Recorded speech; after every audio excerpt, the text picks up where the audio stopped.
donc le célèbre poète anglais, qui a collaboré avec un autre mathématicien anglais, qui s'appelait Babbage, et qui a été le premier à faire une machine à calculer un petit peu plus compliquée.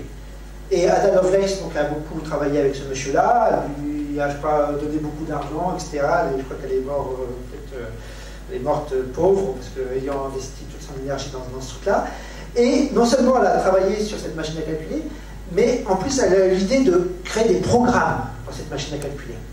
Hein, programme au sens, donc une évolution des cartes perforées, des métiers jacquard, etc.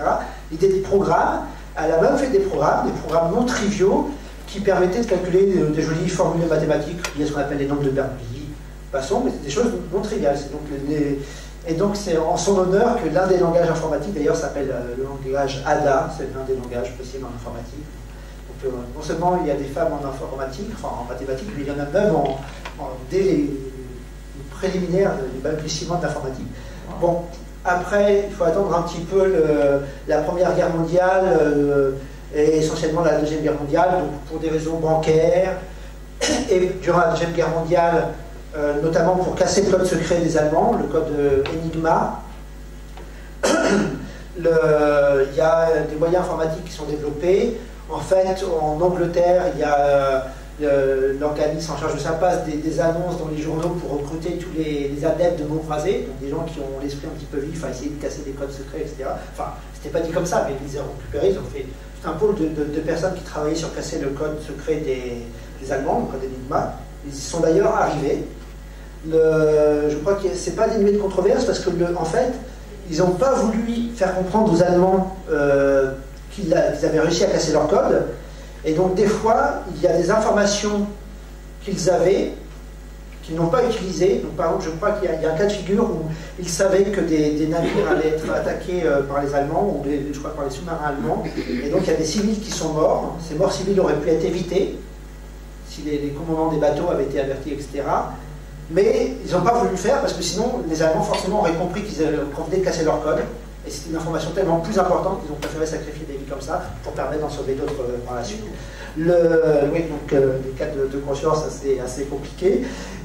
L'une des personnes qui a contribué à casser ces codes secrets, c'est quelqu'un qui a une vie assez extraordinaire, qui s'appelle Alan Turing, que voici. Donc, au-delà de casser des codes secrets, il a contribué à la création de l'un des premiers plus grands ordinateurs. Il a fait d'autres choses d'assez fondamentales aussi. Il a étudié aussi des liens entre l'informatique et le cerveau. Il a défini de façon rigoureuse ce qu'est l'intelligence artificielle. Alors ça, c'est assez génial. Alors, bon, définir l'intelligence, ça, c'est un débat sans fin. Qu'est-ce que l'intelligence? Et donc, ce qu'a réussi à faire Turing, c'est définir l'intelligence artificielle sans rentrer dans le débat de définir l'intelligence. Comment faire ça? Alors, l'intelligence artificielle, on comprend, on veut pouvoir dire est-ce qu'une machine est intelligente ou pas. C'est ça l'idée. À quel moment on va pouvoir dire qu'une machine est intelligente ou pas? Alors, l'idée de Turing, c'est la suivante, c'est de faire un test, un protocole, où, par exemple, ici, vous avez derrière un rideau un ordinateur. Ici, vous avez derrière un rideau un joueur d'échecs. Et vous allez jouer une partie d'échecs contre l'ordinateur et aussi contre l'ordinateur qui est là et contre l'humain qui est là. Et les deux sont derrière un rideau. Et moi, je suis ici. Alors, je vais, vous dites, vous avancez le pion là. Donc, je sur l'ordinateur, je rentre le coup. Voilà, je vois ce que l'ordinateur me répond. Et je vous dis, la personne, et vous ne savez pas si c'est un humain ou un ordinateur qui est là, il vous répond tel coup. Okay, vous jouez toute une partie comme ça, sans savoir si c'est un humain ou un ordinateur. Ok, voilà, vous faites votre idée. Pareil ici, vous dites vos coups, la personne joue, le petit coup, je vous dis, et vous jouez toute une partie contre la personne qui est là, mais sans savoir que c'est un être humain. Okay. Et au final, je vous pose la question, d'après vous, où est l'être humain, où est l'ordinateur? Ils sont derrière un rideau, vous n'avez pas d'autre moyen que d'utiliser votre propre intelligence pour discerner où était l'artificiel et où était l'humain. Okay, et on renouvelle l'expérience comme ça avec plein de personnes, plein de fois, etc. Si vous arrivez, si le public arrive comme ça à discerner Où est l'ordinateur de l'humain? C'est que l'ordinateur, vous l'avez détecté, il n'a pas été malin, il n'a pas été intelligent. Si vous n'arrivez pas à faire la différence entre les deux, on va dire que l'ordinateur est artificiellement intelligent aux échecs. Okay. Et on peut renouveler comme ça l'expérience pour tout domaine de savoir. Par exemple, on va ici prendre un vrai docteur qui va vous faire un diagnostic médical, ici un vrai ordinateur qui va vous faire un diagnostic médical grâce à des programmes enregistrés. Voilà, quels sont vos symptômes? Voilà, température, là. Bonjour madame, vous avez la grippe. Voilà, donc dans l'audience, on a des prix domaine de médecine, et tout ce que vous voulez, et ils doivent nous dire où est l'ordinateur, où est le médecin. Si en moyenne ils ne sont pas capables de faire la différence, on va dire que l'ordinateur est artificiellement intelligent pour les diagnostics médicaux, etc. Et vous voyez, ce qu'il y a de génial dans ce test-là, c'est qu'à aucun moment on rentre dans le débat de qu'est-ce que l'intelligence.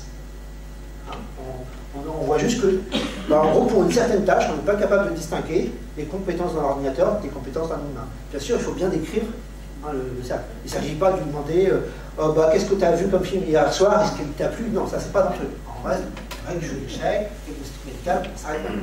Donc un truc avec un protocole bien particulier. Voilà. Parce qu'à l'ordinateur, si on lui demande de faire un poème, exactement, c'est pour ça. Voilà. C'est un peu compliqué. Là, je pense que le exactement, c'est bien pour ça que vous avez bien entendu que j'ai dit l'ordinateur, on va dire que l'ordinateur est artificiellement intelligent pour les échecs.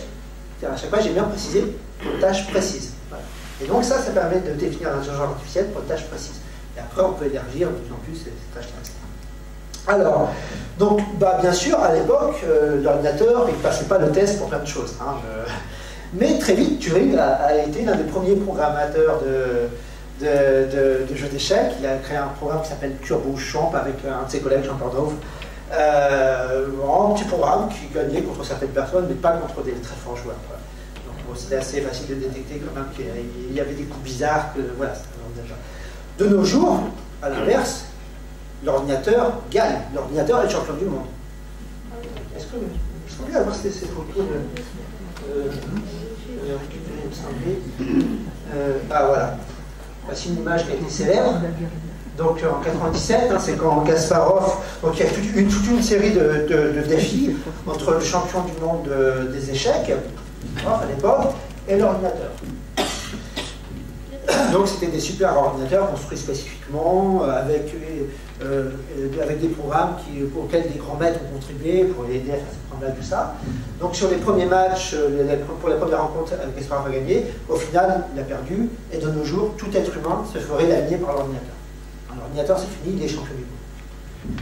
Alors, au passage, on aboutit donc à une situation que Turing n'avait pas du tout prévue.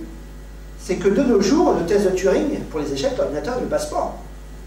Parce que si je vous mets l'ordinateur ici, un joueur d'échecs là, et que je vous mets les champions du monde là, ils vont savoir que l'ordinateur, c'est celui qui va les battre à tous les coups.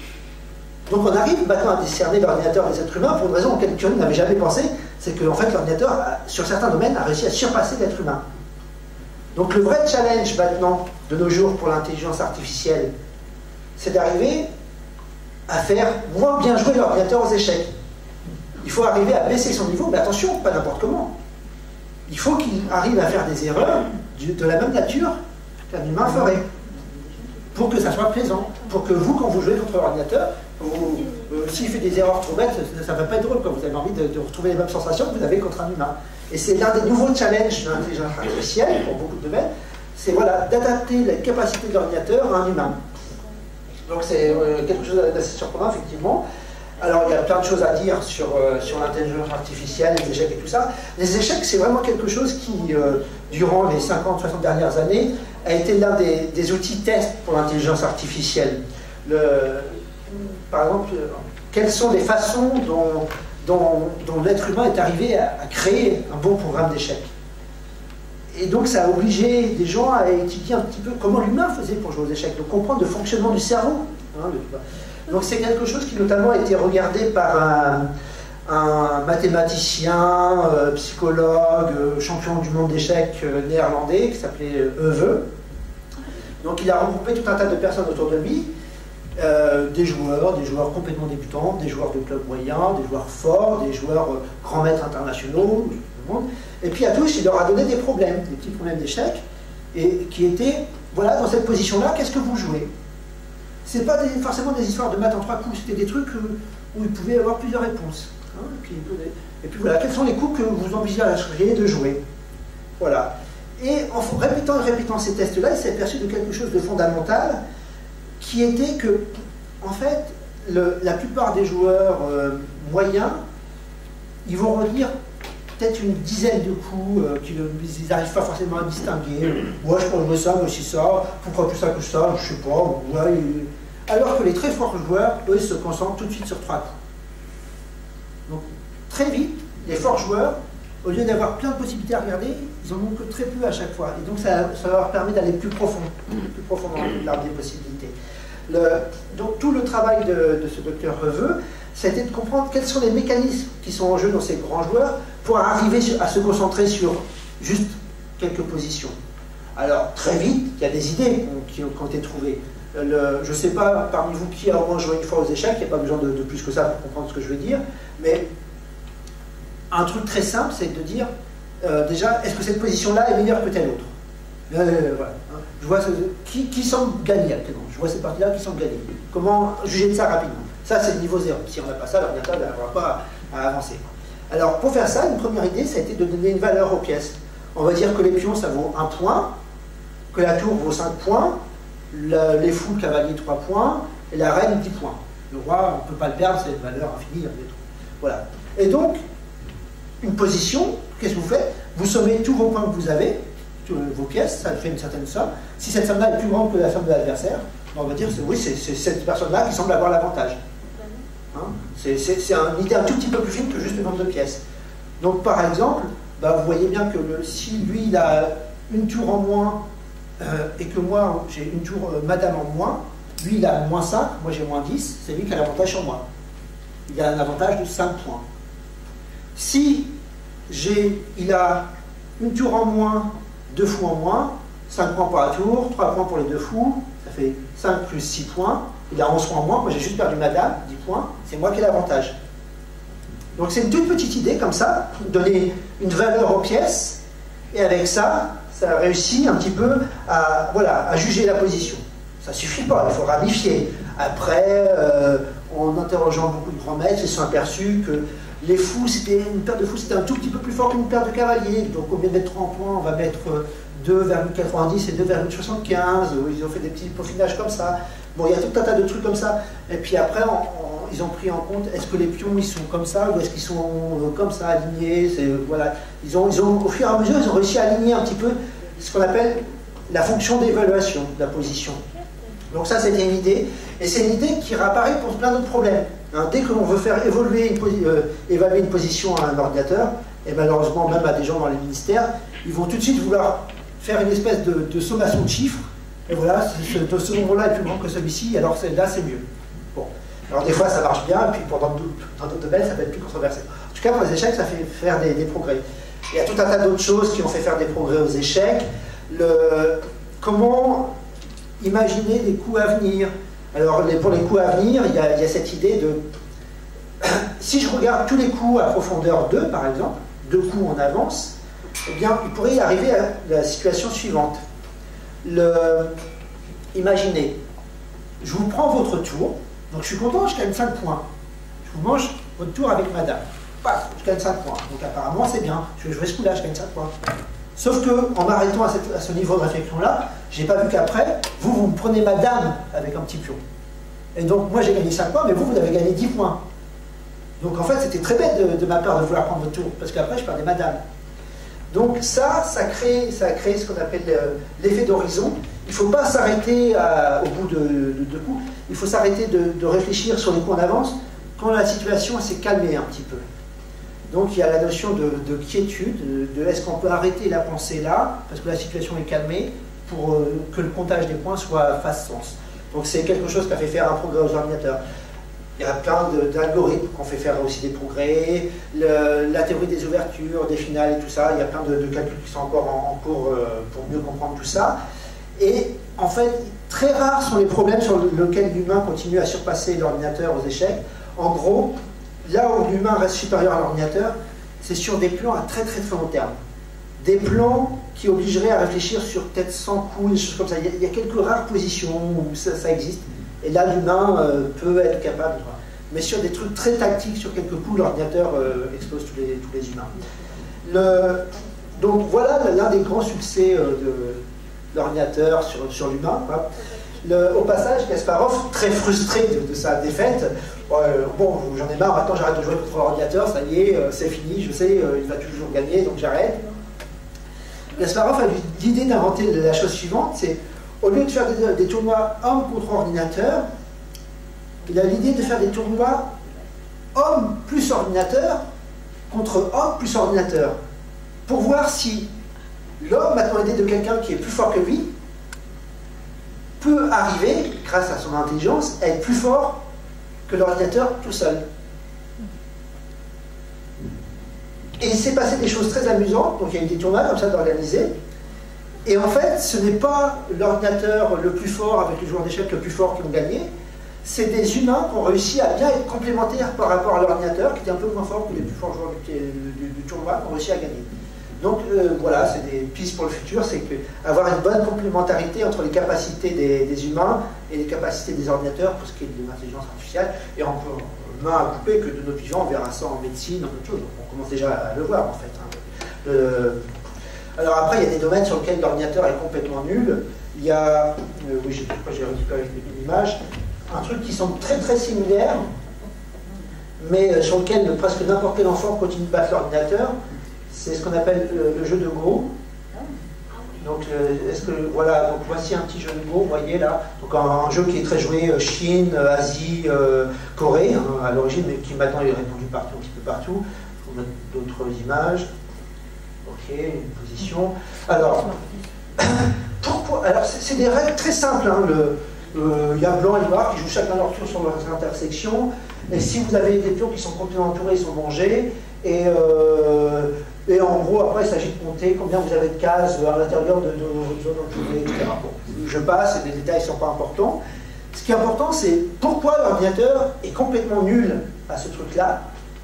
Il y a quelques années, il y avait un prix d'1 million de dollars au premier programme qui arriverait à battre un joueur professionnel, etc. Et donc, c'est quelque chose qui reste, en gros, de nos jours, n'importe quel joueur de club fort arrive à gagner contre l'ordinateur. Alors pourquoi? Quelle est la différence avec les échecs? Eh bien en fait, à ce jeu-là, vous voyez qu'à chaque coup, je peux jouer sur n'importe quelle intersection. Donc c'est 19 x 19, donc en moyenne, à chaque coup, là, j'ai peut-être 100 coups différents possibles. Je peux jouer là, toutes les petites cases, vous voyez, vous imaginez, vous pouvez jouer. Donc j'ai plein de possibilités. Aux échecs, à chaque coup, ok, vous avez peut-être une vingtaine de possibilités, un peu plus, mais il y en a plein qui sont tout de suite très bêtes. Il y en a 10 sur lesquels vous pouvez hésiter, mais en fait, les joueurs forts, il n'y en a que 3 sur lesquels ils hésitent. Donc en moyenne, aux échecs, 3 coups, 3 possibilités, fois 3 possibilités, fois 3 possibilités. Ici, il y a vraiment plein de possibilités différentes. C'est très dur de dire que tel coup est plus malin que tel coup. C'est vraiment très très dur. Donc vous avez 100 possibilités, fois 100 possibilités, fois 100 possibilités, fois 100 possibilités. Donc la complexité est immensément plus grande que celle du jeu d'échecs. On n'arrive pas à dire que tel coup est plus malin que tel autre. On n'a pas... il y a plein de choses qui ont existé pour les échecs qui ne marchent pas très bien pour le Go. Donc ça, c'est l'un des grands challenges pour l'intelligence artificielle, c'est de faire quelque chose qui gagnerait contre les forces humaines au Go. Alors, en fait, ils commencent à avoir des petits programmes qui gagnent au Go, et par une façon très surprenante, qui n'est pas du tout la façon dont on a fait gagner le jeu d'échecs. Et c'est la même façon, c'est le même type de mathématiques qui sont utilisées, par exemple, si vous recevez des emails, de temps en temps, vous recevez des emails qui contiennent de la publicité, ce qu'on appelle du spam, pour ce que vous voulez, du tout d'imprimante, des pilules aphrodisiaques, gagner je ne sais pas trop quoi, plein d'argent en faisant je ne sais pas trop quoi. Bon voilà, des courriers non désirés, des courriers publicitaires. Et pas mal de bons prestataires de services ont des logiciels qui vous mettent d'office ces emails de côté. Hein? Donc la question mathématique derrière, c'est comment faire apprendre à l'ordinateur à vous mettre de côté les messages que vous ne désirez pas recevoir. Okay? Ce qu'on appelle de l'apprentissage. Un type de question similaire, vous voulez faire reconnaître à l'ordinateur votre voix. Vous voulez faire reconnaître à l'ordinateur votre écriture. Vous voulez faire reconnaître à l'ordinateur un visage.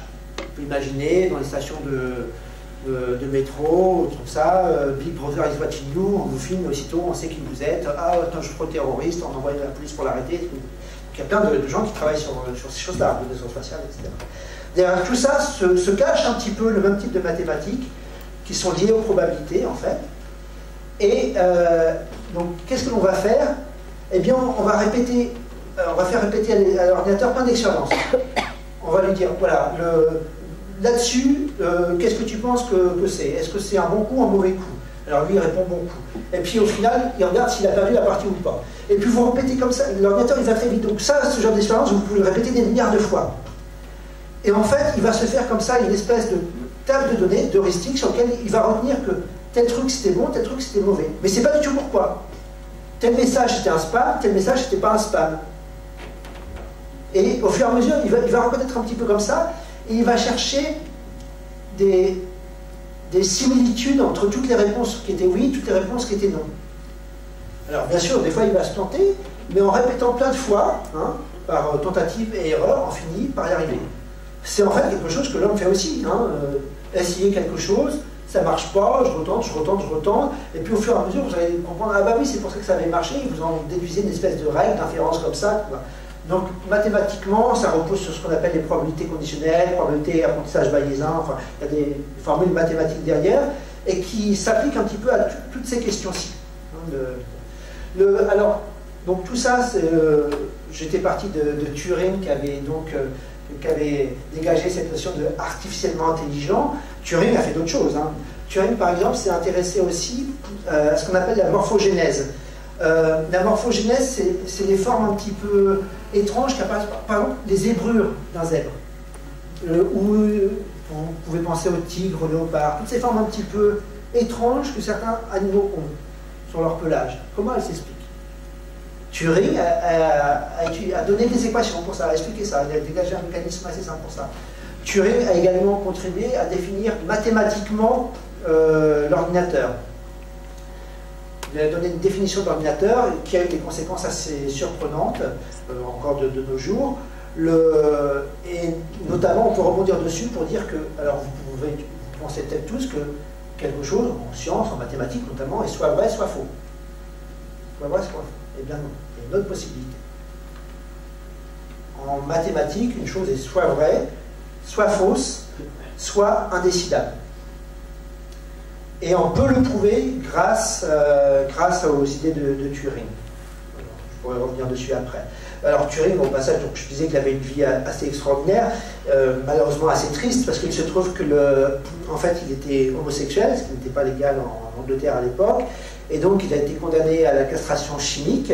Il a été écarté du programme de construction du premier ordinateur, et à cause de ça, il s'est suicidé, donc en avalant une pomme au cyanure. Et il y a même une légende urbaine qui dit que c'est pour ça qu'il y a une petite pomme sur les Macintosh. Donc bon, cette partie-là est fausse, mais malheureusement pour la triste fin de Turing, c'est vrai. Donc c'était un génie absolu, mais bon, malheureusement. Oui, pour rebondir sur le fait qu'en mathématiques, les choses soient soit vraies, soit fausses, soit indécidables, c'est lié à la chose suivante. C'est lié au fait que on peut imaginer le phénomène suivant. Je vous écris un petit programme, et est-ce que ce programme-là va s'arrêter ou pas? Est-ce qu'il y a un moyen de tester si un programme s'arrête ou pas? Et on peut, si on suppose, c'est encore une preuve par l'absurde qu'on avait vu il y a 15 jours, si on suppose qu'il y a un moyen de vérifier si un programme s'arrête, donc de décider, de répondre oui, vrai, faux, il va s'arrêter, si on suppose qu'on a un moyen pour tester si un programme s'arrête, eh bien, j'utilise ce moyen. Donc, la façon provocatrice de le dire, c'est, imaginons que je fasse lire un programme à Dieu, s'il existe, et je lui pose la question, à moi, un petit diablotin va voir Dieu, et lui pose la question, donc Dieu, toi qui es omniscient, omnipotent, peux-tu me dire, as-tu un moyen pour dire si un programme va s'arrêter ou pas? Alors, bien sûr, on ne peut pas se permettre de lancer le programme, parce que s'il dure pour l'éternité du temps, il faudrait attendre l'éternité des temps pour avoir une réponse immédiate. Donc, juste en lisant un programme, est-ce que vous êtes capable de dire s'il s'arrête ou pas? Bon, rapidement. Hop là. Alors, par exemple, je vous fais un petit programme là. Alors, je pars de la valeur n égale 1, et tant que n est positif, eh bien n, il devient n plus 1. Donc, n égale 1, ok. Est-ce qu'il est positif? Oui, il est positif. Donc, n devient 2. Est-ce que 2 est positif? Oui. Donc maintenant, 2 devient n plus 1. N devient 3. Est-ce que 3 est positif? Oui. Ok. Donc, ça devient 4. Est-ce que 4 est positif? Donc, vous voyez bien que ce programme-là va durer jusqu'à la nuit des temps. Ça, c'est un exemple de programme qui ne va jamais s'arrêter. Ok. Maintenant, imaginez que je vous fais ce programme-là. Tant que n est plus petit que 10, faire n devient n plus 1. Est-ce qu'il va s'arrêter ce programme-là? Au début, ça vaut 1. Est-ce que c'est plus petit que 10? Oui, ça devient 2. Est-ce que c'est plus petit que 10? Oui, ça devient 3. Plus petit que 10, oui, ça devient 4, ça devient 5, ça devient 6, ça devient 7, ça devient 8, ça devient 9, ça devient 10. Est-ce que 10 est plus petit que 10? Non, donc je m'arrête. Donc vous avez deux programmes différents là. Il y en a un qui ne s'arrête jamais, un autre qui s'arrête. Okay. Bon, et juste en le lisant, qu'on a un petit peu l'habitude, on peut voir s'il s'arrête ou pas. Vous voyez que l'autre, j'ai pas eu besoin d'attendre la nuit des temps pour vous dire qu'il ne va jamais s'arrêter. Hein, vous-même, dans votre esprit, vous avez conscience, bah oui, et donc, hein, ça va avancer comme ça jusqu'à la nuit des temps. Donc, la question, c'est, voilà, je vous écris un programme, n'importe lequel, des programmes un petit peu compliqués, et donc, est-ce que Dieu a un moyen de, juste en lisant le programme, de voir, oui, il va s'arrêter, non, il ne va jamais s'arrêter. Un programme, a priori, de toute façon, il n'y a que deux possibilités. Un programme, soit il finit par s'arrêter, soit il ne s'arrêtera jamais. Ça, c'est clair. Mais est-ce qu'on peut le prédire à l'avance? Juste en lisant, en étant intelligent, en regardant les choses, est-ce qu'il y aura un moyen général de voir ça? Et donc, le truc très surprenant, en fait, c'est que bah, s'il y a un moyen de savoir s'il s'arrête, eh bien, le petit diablotin, dans ce cas-là, il écrit le programme suivant. Il écrit un programme. Donc, le programme du diablotin, c'est le programme suivant. Donc, si je m'arrête, si ce programme, la paix s'arrête, alors je continue jusqu'à l'infini. En informatique, on dit je boucle. Sinon, je m'arrête. Ok? Alors, ça veut dire quoi? C'est écrit en pseudo-langage, mais on pourrait très bien programmer ça, sur le langage que j'ai montré tout à l'heure, on pourrait programmer un truc comme ça. Alors, donc ça, le petit diablotin, il va voir Dieu. Si jamais Dieu lui répond qu'il y a un moyen de vérifier si un programme s'arrête, ça veut dire que voilà, Dieu, il a cette petite boîte noire qui permet de dire oui, le programme s'arrête ou pas. Voilà. Donc ça, c'est l'algorithme de Dieu hein, pour voir si un truc s'arrête ou pas. Donc si ce truc-là, voilà, le diablotin, il donne ce programme-là. Il donne ce programme-là à Dieu, et Dieu, qu'est-ce qu'il répond? Est-ce qu'il répond, ce truc-là, il s'arrête ou il ne s'arrête pas? Ce truc-là. Alors, de deux choses l'une. Soit Dieu répond, ça s'arrête, mais si ça s'arrête, alors ça continue jusqu'à la nuit des temps, contradiction. Si Dieu répond, ce truc-là s'arrête jamais, donc s'il s'arrête jamais, bah, en fait, le programme il est programmé pour s'arrêter tout de suite. Contradiction.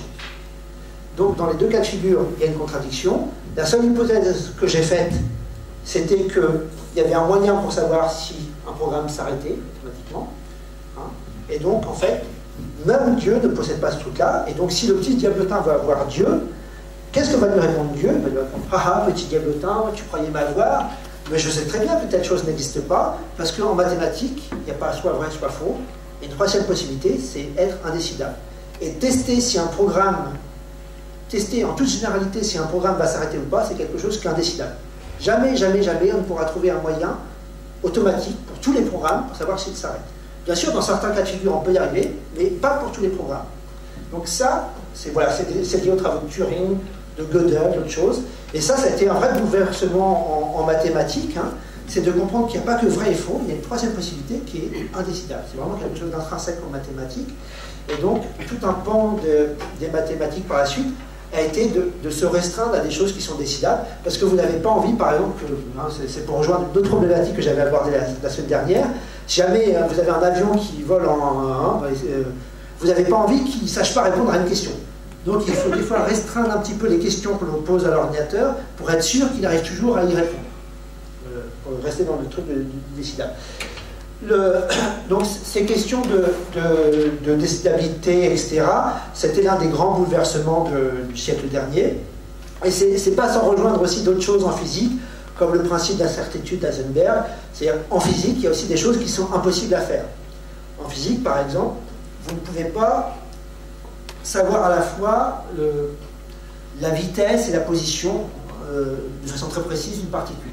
Pourquoi? C'est un petit peu lié au fait que observer une particule, si vous voulez l'observer, c'est interagir avec elle. Et donc vous allez fausser l'une des données en un sens. Alors bien sûr, je peux vous observer et ça ne vous modifie pas, parce qu'en fait il y a tellement de molécules que ce n'est pas une particule que je observe, c'est un ensemble absolument très très gros de particules, et là voilà, les choses ne bougent pas. Mais vouloir examiner juste une particule, un petit photon, un truc comme ça, là l'observation que je fais sur ce photon, elle est trop importante pour ce photon en un sens là, et il sera perturbé. Donc il y a des choses qui sont impossibles en physique, il y a des choses qui sont impossibles en mathématiques. Et bon, j'imagine qu'il y a sans doute plein de sciences sur lesquelles on peut démontrer qu'il y a des choses qui sont impossibles.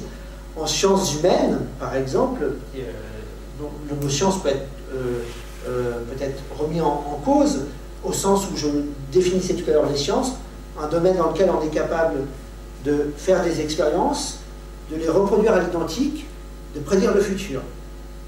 Ce sont des choses qu'en sciences humaines, il est difficile de faire. Donc s'il y a une impossibilité en sciences humaines, j'ai envie de dire que l'impossibilité en sciences humaines, c'est de faire de la science, au sens où j'ai défini science actuellement. Bien sûr, on peut faire plein de choses en sciences humaines. Alors, pour peut-être finir sur justement une interaction entre mathématiques et sciences humaines, il reste combien de temps? D'accord. Donc, pour finir sur mathématiques et sciences humaines, quelque chose d'important qui a été appliqué récemment ces dernières décennies aux sciences humaines, c'est ce qu'on appelle la théorie des graphes. Et donc, je ne sais pas si vous avez entendu de ces trucs de 6 degrés de séparation, etc. Alors, c'est lié à une expérience qui a été faite dans les années 60, où un sociologue aux États-Unis a fait l'expérience suivante. Il a pris des noms au hasard en annuaire de tous les États-Unis. Il a demandé à ses amis, ben voilà, là j'ai une lettre pour telle personne, il faut la lui remettre, mais uniquement en passant de la main à la main. Pas le droit d'utiliser le facteur. Et donc, question, au bout de combien de personnes la lettre peut parvenir? Donc voilà, imaginez, je tire des gens au hasard dans l'annuaire de la France. Donc sur la lettre, vous avez l'adresse du destinataire, selon son adresse. Voilà, comment vous faites?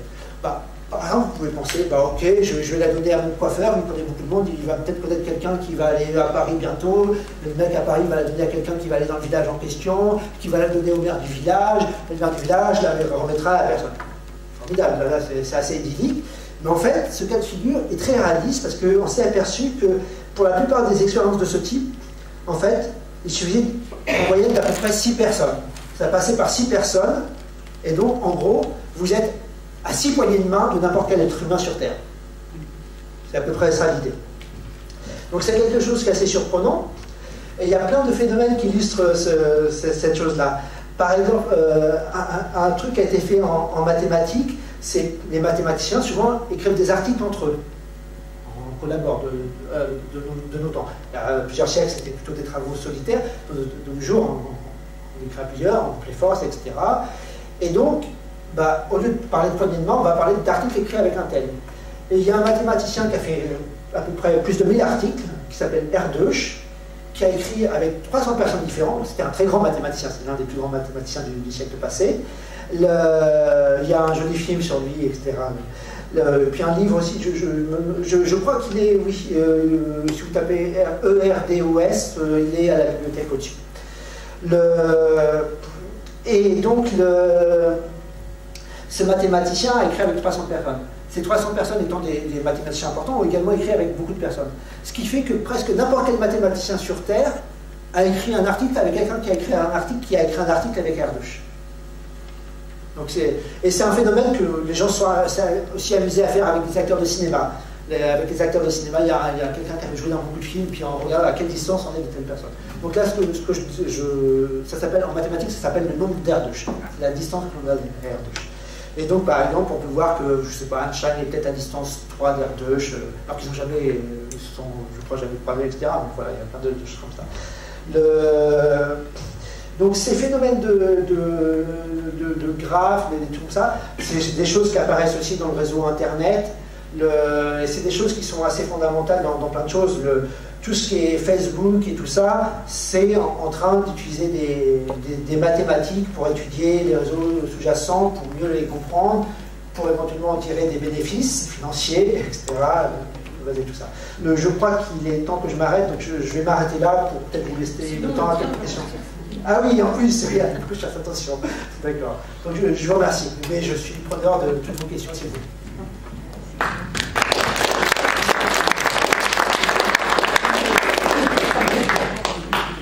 Alors, y a-t-il des questions?